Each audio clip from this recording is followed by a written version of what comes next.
back. Welcome into Junior College Hard 90. Zach McKinstry, Noah Sharp, ready to bring you some news about some junior college baseball at the NJCAA level. Noah, we had a lot happen last week.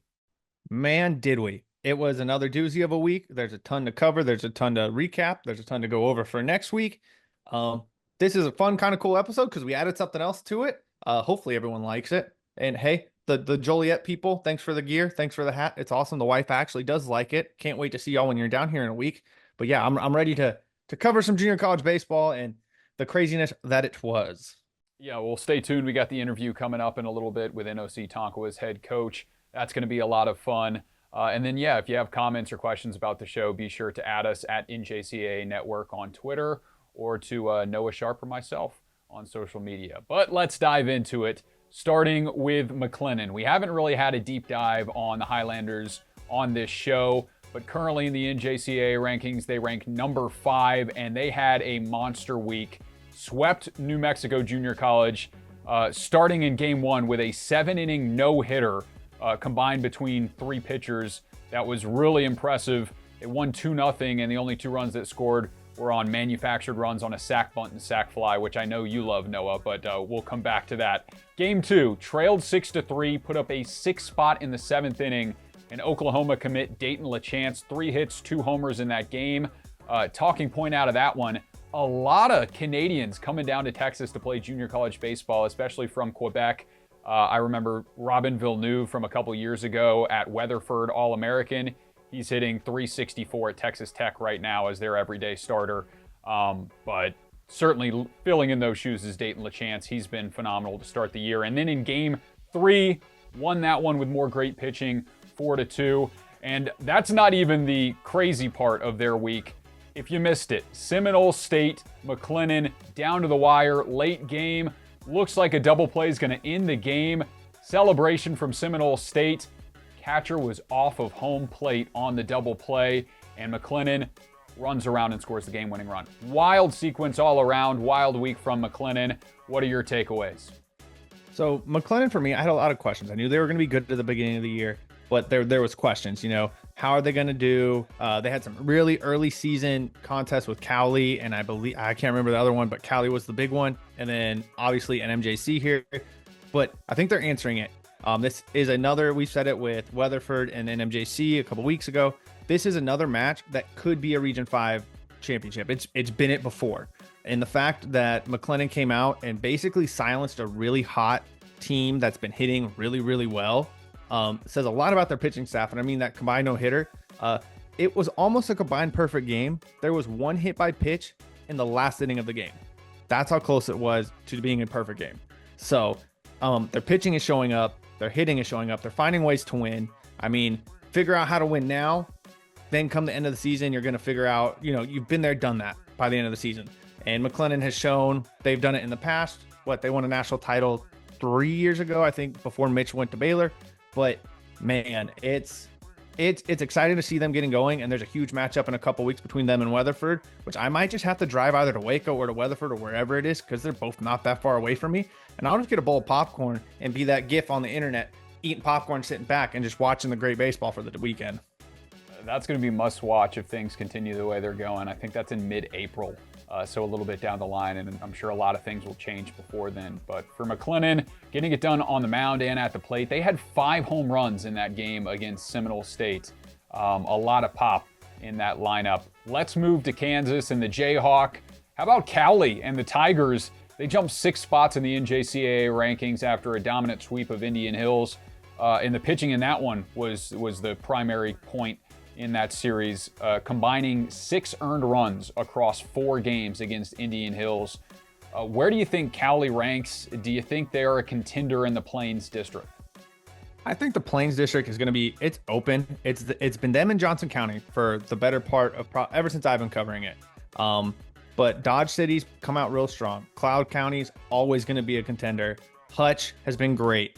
Barton has been awesome. It's a very deep region, very deep district.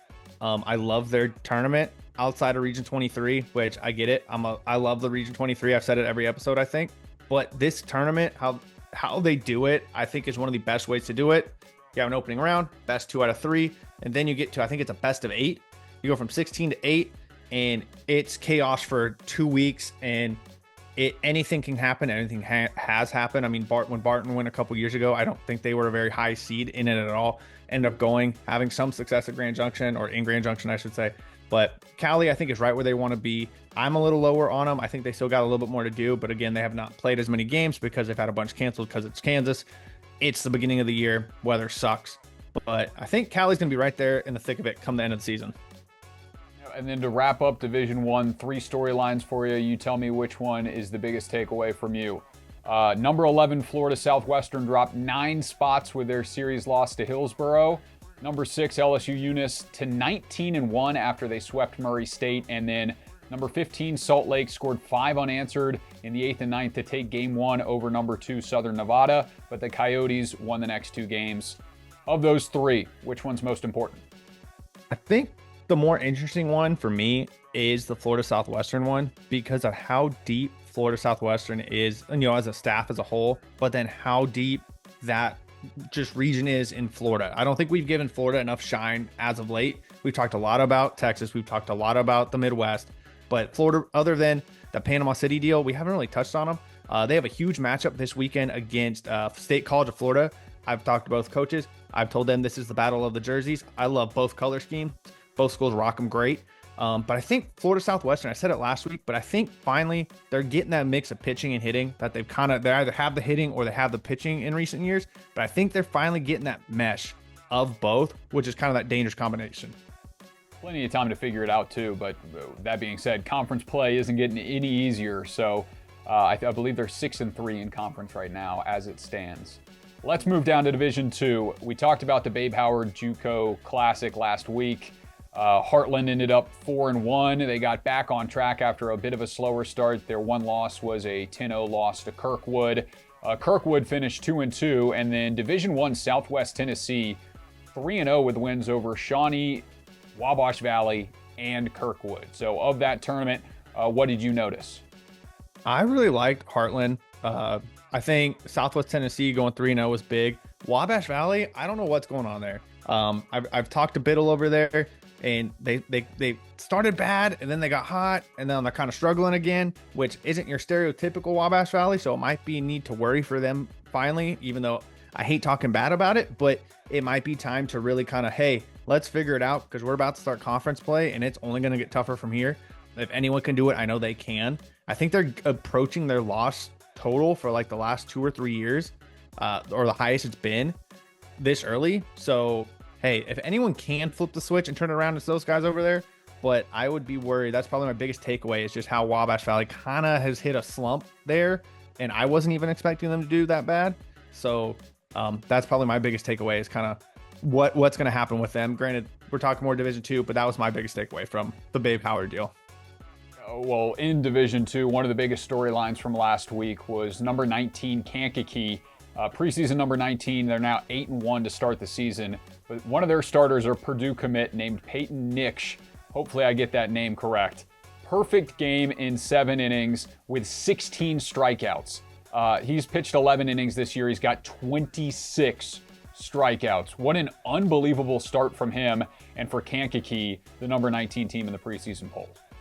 So Kankakee is no stranger to good pitching. It's kind of one of their big keys. When I was talking to their coach about this, he texted me and he just goes, dude, this might be the most dominant 2-week performance I've seen from any pitcher. And if you know the history of Kankakee, you know they've had tons of good pitchers coming through there. But he was like, I just kind of sat back and watched this game unfold. And he was like, I flipped on to just fan mode, and I just watched this crazy thing just end up happening, So, I mean, Purdue loves their junior college guys, and they've got a great one here. Hopefully he can make it to campus, because I know they're on a heater right now. This is the JUCO show, but a little D1 baseball fun, but Purdue's killing it. And I mean, Kankakee, y'all got a great guy over there. I'm happy that y'all are finally getting kind of back to where y'all were probably 4 or 5 years ago. You hit a slump, but it's great to see y'all back up in the polls, back up, getting the credit y'all deserve. And hey, let's have a great year. I'm excited to watch this Midwest baseball happen. Are we missing anything in D2? So one school that I think should get a little bit of shout out D2 is Holmes. I ended up putting them in my ranking. I think I had them 25, but they had a crazy week. They hit 372 as a team, going 6-0 in a week. So that's impressive as it is. They ended up beating Mississippi Delta 10-0, beat Oklahoma 17-0, beat Florida Postgrad. Say what you will about Postgrads, but beat them 14-0 and then 15-3. And then the big one for me, which really kind of put them up a notch, was they beat Southeastern Iowa. I believe y'all have them top 10 somewhere preseason. I have them top 10 still, but beat them 5-4 and 4-3. So against teams that you should probably blow out, they blew them out. I'm sorry. But then when you're playing that tougher team, that Southeastern, who has been to the national tournament, has played in the national championship the last couple of years, hey, this is going to be a game you're going to have to kind of grind it out, and you take 2 one-run games from them. Hey, Holmes isn't your normal team you're going to hear about coming out of Mississippi, but I was like, that's enough for me to, and I don't, where are they at record-wise? They're currently 16-3, and then after that week, that's enough for me to say, hey, you guys get some credit. Anytime you're 16-3, and I can't remember the rest of their record or who they played, but I think they beat Jones once. So it's not like they've had a cupcake schedule, but them beating Southeastern was, I think, huge for me, just to be like, hey, again, Mississippi is legit. I've said it like 12 times this show already, but Mississippi is no joke. It's going to be awesome to see how the rest of that season unfolds. But yeah, that's a team in Mississippi that never gets probably as much credit as they probably deserve. Yeah, and then for Southeastern, they're on a Mississippi tour right now as well. They've got a big matchup coming up with a Mississippi school that we'll break down here in a little bit. But let's keep trucking to Division III. A lot of teams starting, as we mentioned the last couple of weeks, but RCSJ Gloucester out to a hot start, 7-0 out of the gate, sweeping Camden County. They had an extra inning walk-off in Game 2 of that series. Northampton took 2 of 3 in their series against Montco, which we said was probably going to be a good one last week. And then Brookdale, 53 runs in their 3-game series against Salem. And over the season, they are averaging over 15 runs a game through their 7-0 start. So Brookdale out to a red-hot start. And then the other thing of note out of Division III was number 7 Owens. 0-4 to start the season against their competition until they picked up their first win against Schoolcraft, and currently they sit at 1-4. So that's the Division III storylines. What stands out to you? So glad Gloucester finally got going. It's awesome to see a lot more of these Northeast schools. I think a lot of them are playing at the Russ Mat. I believe it's in Florida, might be Carolinas. I always get that one confused with another one. But it's awesome to see all of them get going. One big storyline, it's not really on our notes. It's one that I was talking to a couple coaches, and we're going to kind of key on that one later when we're talking some upcoming ones. But in Region 10 for the Division IIIs, this was the first time that this coach can remember that not a single team swept their opening conference series. So every team was either 2-1 or 1-2. Just kind of goes to show you the parity in that league right now. I have Camp ranked top 10, Surrey's ranked top 10. So I know that's a matchup coming up this weekend, but there's just a lot to like at the Division III level. I'm ready for the Minnesota schools to get going. I'm ready for Niagara. They had games canceled this weekend to get going. It's going to be awesome. Dallas is going crazy as always. Eastfield's pushing ahead like they always do. Hey, can they make it 4 in a row? Can they be the Bills of junior college baseball? I hope not. That'd be funny. It'd be very sad if they were the Bills of junior college baseball. But hey, still a long ways to go. Let's move into some upcoming matchups, starting with Division I. We talked about Southwest Tennessee and their impressive week last week. They were receiving votes in this week's Division I NJCAA poll, and they take on number 9 Walters State with a chance to kind of prove themselves in the early parts of the season in this weekend's matchup. And Walters State kind of I think we talked about it last week. They hit a little hiccup with Pellissippi State. I know I've talked about them a couple times on my show, and Pellissippi State ended up winning another series this past weekend. So I don't know where they sit in the standings in Tennessee, but for a new school for them, great for them. But I think even Walters State is going to answer some questions. Southwest Tennessee is no joke. They've showed that the last couple years. Walters State is good. Let's see how they can do in conference play, though. Yeah, a lot of balance in Tennessee as well, up and down. So that's going to be a lot of fun to see that develop. Moving to Florida, we talked about it a little bit. Northwest Florida, the number 3 team in the latest poll, will take on Gulf Coast State, the 14 team in the latest poll, and Chipola. So talk about that grind to open up conference play. The Panhandle Conference is arguably one of the toughest conferences in the country. I've had this debate with tons of people, but when you have the likes of Chipola, Northwest Florida, Gulf Coast State, I'm going to forget the other ones, but they're there. It's wild just how crazy and how deep it is. Just, we mentioned it earlier, the state of Florida is just deep as all heck. Even the Division IIs, I've talked with plenty of coaches about how deep the Division II level is right now there.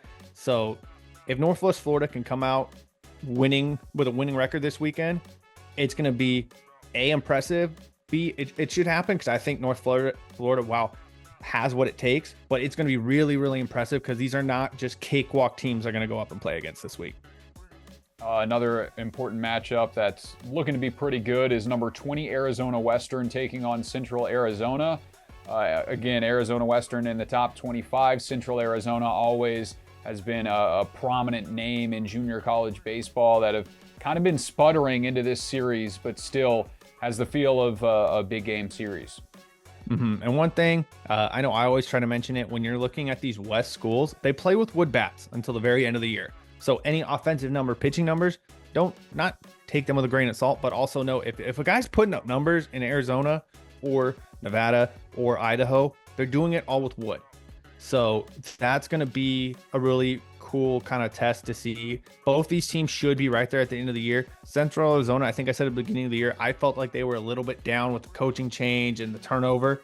Arizona Western has been right on the cusp of winning Region 1. They've kind of sputtered the last couple of years, but I mean, this is going to be one that I think kind of will determine how the rest of Arizona is going to shape up, especially with how teams have moved over there down to that Division II level. But this should be one you should keep an eye on. Moving to Division II, we talked a little bit about it. Number 9 Southeastern will take on number 5 Pearl River as Southeastern continues that Mississippi gauntlet that they're on right now. So that'll be fun. And then I'm loving these like interregional matchups. You got number 13 Parkland taking on Northeast Mississippi. So that one's going to be fun as well. I know a lot of these kind of Midwest, the Illinois schools, the Iowa schools, they always try to travel down early on to Mississippi. I know the Mississippi schools love it because you're getting top competition from either other regions, other divisions coming down. And it kind of gives you that big picture kind of, hey, we can play outside competition and it's just as tough. So it's going to be awesome. I really, really like Parkland this year. I think I had them at 5 in my latest one. So this is going to be a big weekend for, both Southeastern. Hey, can they rebound from those losses to Holmes? Pearl River, hey, you kind of stumbled last week. Can you bounce back? Parkland, hey, can we keep our foot on the gas? I think they're 7-1 right now. And then Northeast, hey, can we kind of continue the momentum we built last year into this year and kind of keep that foot on the gas? Yep, and then in Division III, you already talked about it a little bit, but Surrey and Camp, an opportunity to kind of prove themselves as top dog at the start of the Region 10 play. Big matchup out there in Region 10. And so one thing when talking to both of these coaches, Camp has said, this doesn't even have to be me talking to them, but Camp has not played a single Division III opponent. All of their games, Owens, I think they were supposed to play Owens twice. They have not played a single Division III opponent yet this season. So I think that if you're doing rankings, that does need to take a little bit of effect because you're playing tougher competition. They've blown out Division I schools. They've lost to Division II schools. So Camp is really battle tested. I was actually talking with their coach today. He said, we need to pick up the number on our stolen bases. I'm like, dude, you've played like 12 games and you have 45. He goes, we should have more. So Camp loves the steal bases. I think they had 240 last year. That's just, hey, green light special. I love that. I love small ball. So this is going to be a really, really big matchup, especially in that Region 10, like I said a little bit earlier, just to see who's the top dog here, because both schools are great. Both schools are good. Now, hey, it's time to nut up, shut up, show up, play this game, and kind of leave it all on the field. Yeah, so a lot of good matchups going on across the 3 divisions in the NJCAA this week and this weekend. So be sure to tune in to the ones that you can, because there are going to be some good ones out there. But that wraps up our opening segment here in episode 4. We've got a new interview on the way. Really excited to talk with NOC-Tonkawa's head coach about their phenomenal start to the season and his second year. So stay with us on the NJCAA Network. We'll be right back. Intensity fuels these champion student athletes to greatness. Zurich Insurance is proud to be the official provider of student athlete insurance for the National Junior College Athletic Association. Throughout the highs, we cheer along to their screams of victory. Throughout the lows, we support them through their tears of defeat. Zurich Insurance, helping student athletes play the sport they love. As the second largest intercollegiate athletic association in the country, the NJCAA serves not only a pivotal role in college athletics, but in higher education. The NJCAA Foundation aims to move the association forward through resources, grant programs, and other special initiatives. Your gift to the NJCAA Foundation will make a difference and create opportunities.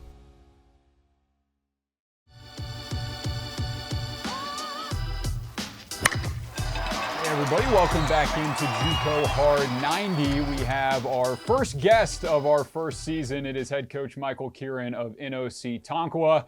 Coach, thanks for joining us. Thanks for having me. I'm really excited to be on here. I'm excited to talk ball and talk shop with you guys. Thanks for having me. Yeah, really excited. Your program, super good start to the season after a really good season last year, but tons of off-season changes, I'd imagine. A lot of players that left for the Division I level in your first year. So what was the off-season grind like trying to rebuild that roster and get you guys out to the good start that you're out to this spring? Yeah, to put it comedically, like my bicep hurt like from this, and then finally I like just did speakerphone and walked everywhere. We were very active. We had a really good freshman class coming in that we were confident about, but eight of our top 10 bats, left for the next level, which is what it's all about. We want to win here, but we want to move our guys on to 4-year baseball, hopefully Division I baseball. So we had, let me look at my 1, 2, 3, 4, 5, 6 starters right now we got that summer in our starting lineup, 6 everyday guys that we got. And that's not even counting like 4 or 5 arms. 5 of our top 10 arms are probably transfers. And it's a really cool blend.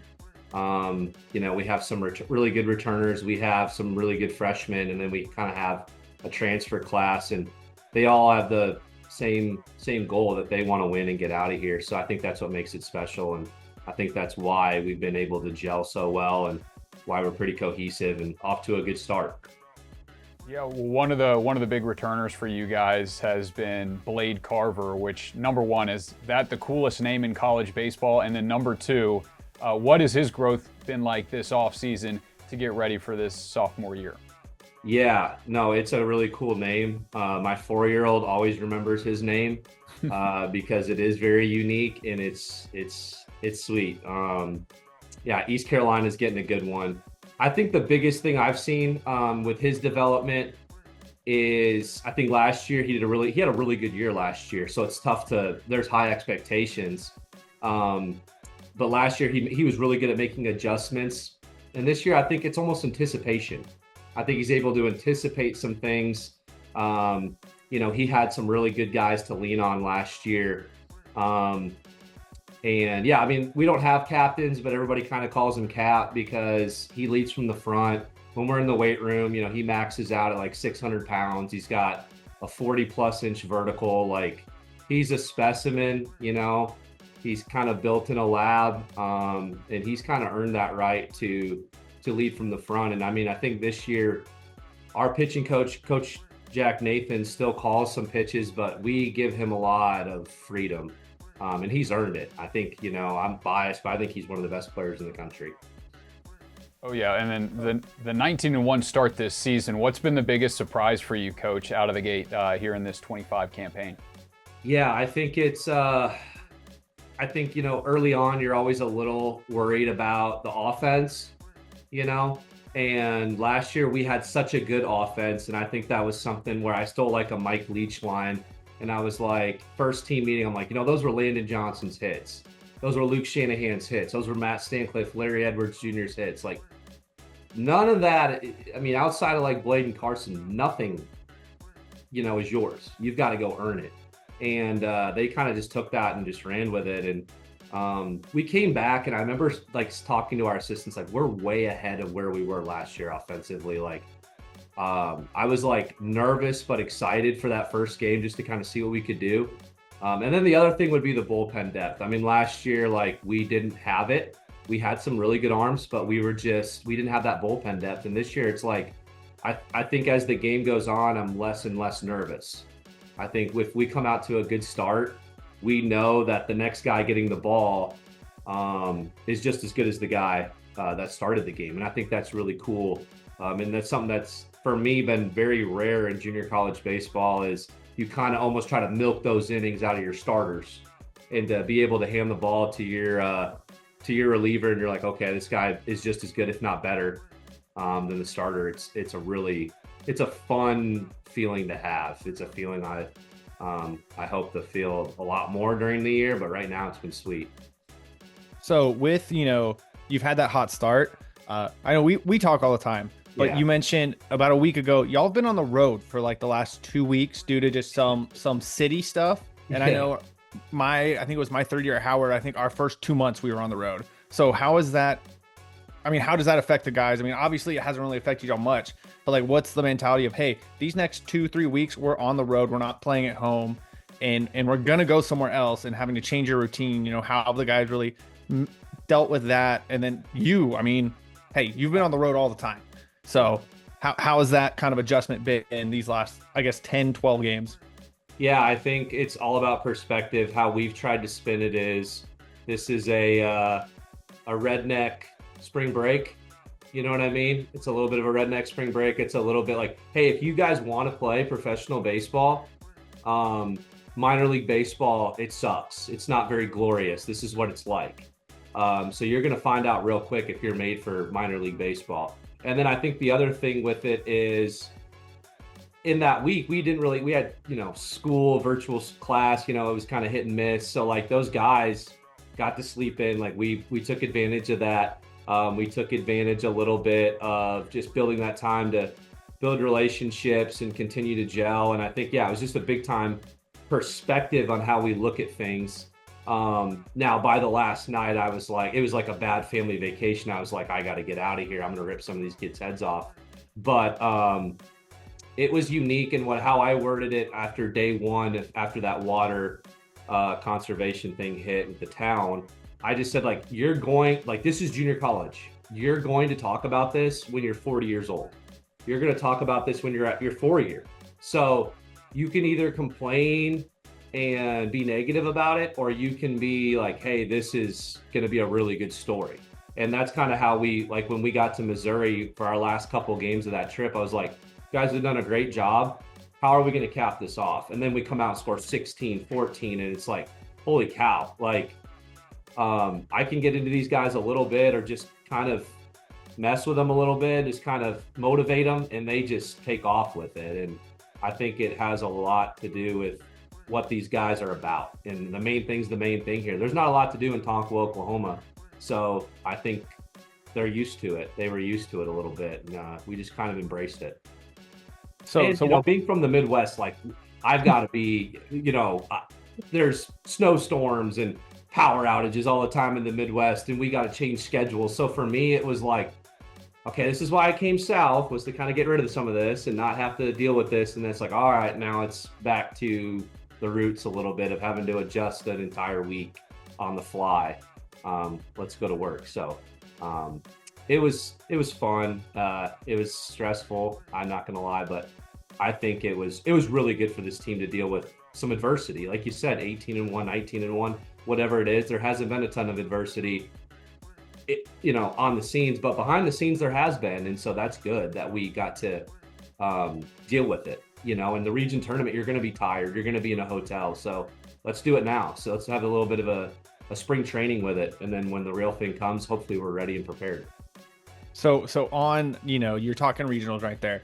I've talked with tons of coaches, in y'all's region. The state of Oklahoma, especially the Division II side of it, is super, super deep. I know.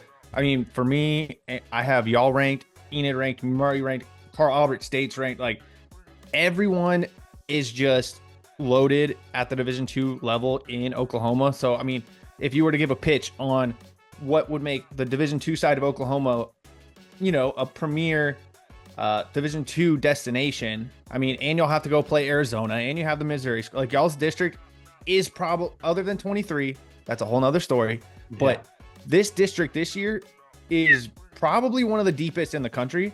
So what is it? I mean, y'all are just getting into conference play. So how do you even prepare your guys for that? Or is it just like, hey, we faced this adversity, but now we're going to have to go to these games matter, these ones are more important. Let's nut up, let's shut up, and let's do it with how deep, it's going to be. So I guess very long way to ask the question of how awesome is the state of Oklahoma with Division II junior college baseball this year? Yeah, I mean, I know we're not the most well-liked, but I can tell you that I respect every team in our league. They're super talented. They're coached well. They're coached hard. And there's no love lost between like any week it could be like a random rivalry. You know what I mean? Because there is so much pride in this state with baseball.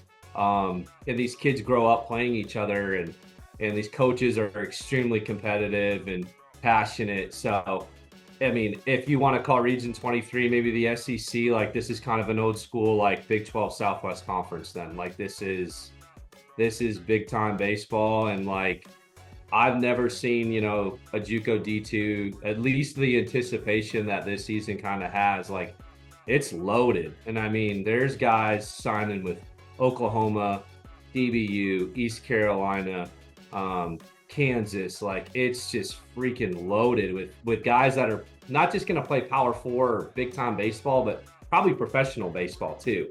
And I think that's really cool. And I think top to bottom, I could see any 6-7 teams winning this league, and I could see anybody any week. So I think that's what makes it fun, is there is no cupcake week. You've got to be ready to go right away. And I think for us, like we're so focused on what we do. And I think that's, if you get so worried about like, okay, well, this guy's doing this or this team's doing that, you'll get caught up in it and drive yourself crazy. And I think I was a lot like that early on in my career. But I think now it's just like, what are we doing well, or what do we need to work on? And I remember last week, one of my assistants kind of looked at me like I was nuts, and it reminded me of like that Nick Saban video. Like we're up like 16-3 or something, and I'm like tweaking out about our infield play. And I think that just goes to show like there's no shot clock, there's no clock in baseball. Like you have to play the game, and I think that's how we are. Like we need to pitch well, we need to hit well, we need to play good defense, we need to have sound base running and small ball offense. So that's kind of what we're working on, and what we're focused on is just what do we do well, what do we need to get better at. And yeah, we know that on the horizon there's a lot of really good competition, and we're excited for it. And yeah, anybody in this league could win it, and I think anybody in this league, plus hopefully in that large, out of the Arizona and Oklahoma league, can get an at-large bid as well and make a run if needed. I think it could happen. I mean, it's early on in the year for sure, but that's the anticipation I think that everybody thinks right now. And I think a lot of outlets have talked about just the depth and the talent across this region. It's early. I mean, I think right now there's like every single team in our league on the Oklahoma side has like 12 or more wins. Like it's insane. One last thing I had for you, Coach, before we sign off. What is one thing that you want the people to know about your ball club? Competitive, man. Love to play baseball. We just love to play baseball, and I think this last week shows it. Like that's what we're about. Is the main thing's the main thing, and that's my pitch about Tonkawa. And I'll use this little 30-second to pitch our program, but there's not a lot to do here. But if you want to come and play big time baseball, and that's the main thing, and you want to hit and hit and hit and go to the Division I level. I mean, we had 9 guys go last year. We got 6 and counting this year. I think we're going to get double digits. Like anywhere it can be anywhere in America you can get to big time baseball, and I think you can do that here because there's not a lot of distractions, man. You just come and you hit in the indoor and you play a bunch of baseball games against really good competition in our league. And then you go and go tonk to anywhere. I mean, it's tonk to D1, tonk to 4-year baseball. I mean, I think that's something that's really cool. And I think right now, hopefully a lot of hitters in America at the high school or that are going to be in the portal want to come here, because I think we have a chance to do some really cool things offensively, and we've got a really good pitching staff too. I don't want to take away from those guys, but I think that's about us. It's small town America, small town USA, but there's been a lot of cool things that are happening here, and we're just getting started. Gritty as it gets. Love it. Really excited to see the success early in the season and excited to see how it plays out as we get closer. Road to Enid continues throughout the season. And thanks again, Coach, for joining us here on JUCO Hard 90. You bet. Thanks for having me, and I really appreciate you guys. And hopefully we get to talk later on down the road, maybe in Enid. We'll see. We'll keep the fingers crossed. We'll stay with us, folks. On the other side of this one, we have our Hard 90. Noah Sharp goes on his 90-second rant. You're not going to want to miss it. Stay with us. What makes a life a good one? Is it our adventures? Or the friends we find along the way? Is it the challenges we conquer together? Maybe it's the people's lives we touch every single day. So, what makes a life a good one? You'll have to figure that one out for yourself.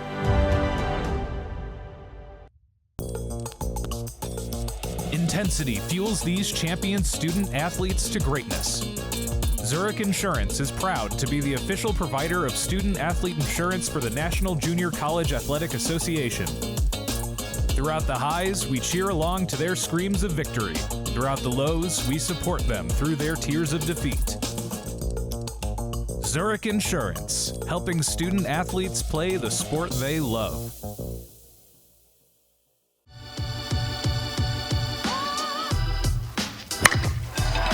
Welcome back in Junior College Hard 90.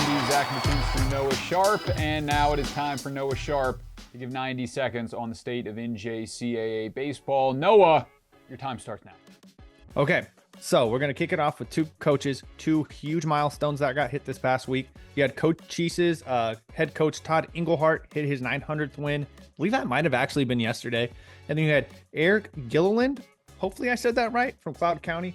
He actually became the all-time winningest coach in Cloud College history, hitting 259 wins, and that was actually a win over number one Weatherford and a 7-6 win. To stick with the Tonkawa fandom for the week, Blade Carver, we mentioned him a bunch, but he had a huge week. Ended up going 8 for 17 with 13 RBIs, 2 doubles, and 5 home runs. Like, have a week, dude, and all that was on the road. Like, calm down, chill, bro. But okay, to round it out, we didn't have 1, we didn't have 2, we didn't have 3. We had 4 different no-hitters this past week, one being a perfect game. We mentioned that one, but you had Brock Eddy from Blinn had a 7-inning no-hitter with 6 Ks. You had Peyton Nitch, again, thinks that's how you say it, from Kankakee, 7 innings, 16 Ks. Then you had Alex Wallace, Mason Cook, and Isaac Goddard from McLennan, who complete game no-hitter. Again, was almost a complete game, perfect game, with 1 hit by batter in that bottom of the 7th. And then rounding it out, you had Brooks Koppelman, I think I said that right, from Seward up there in Kansas, a 7-inning no-hitter with 14 Ks.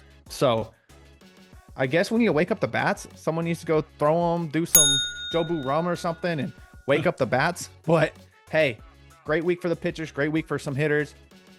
Hopefully I'm close to there. I think I went right up to the line, hopefully. Oh yeah, all good. No, it's hopefully the warm weather, the bats will get rolling too, but it's been fun seeing this good pitching to start the year and get you excited about what's to come in junior college baseball the rest of the way. So that wraps up episode 4. Thanks everybody for tuning in this week. Make sure to tune into those good matchups coming up this weekend.